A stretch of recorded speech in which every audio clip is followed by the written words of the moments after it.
ভাই আপনি এদিকে তাকান, একটু তাকান, বলেন, আপনি একটু বলেন এই ওভারব্রিজটা কেন দেওয়া হয়েছে ভাই? এরকম আর করেন না, হ্যাঁ?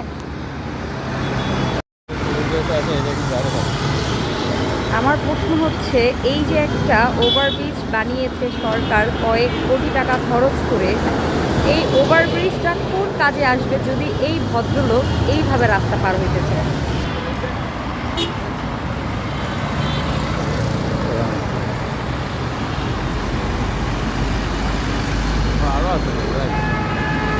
এই হচ্ছে অবস্থা।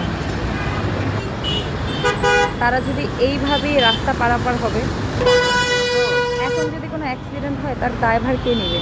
এখন যদি কোনো অ্যাক্সিডেন্ট হয়, কে নেবে তার ড্রাইভার? ভাই আপনি এদিকে তাকান, একটু তাকান, বলেন, আপনি একটু বলেন এই ওভারব্রিজটা কেন দেওয়া হয়েছে ভাই? এরকম আর করেন না, হ্যাঁ?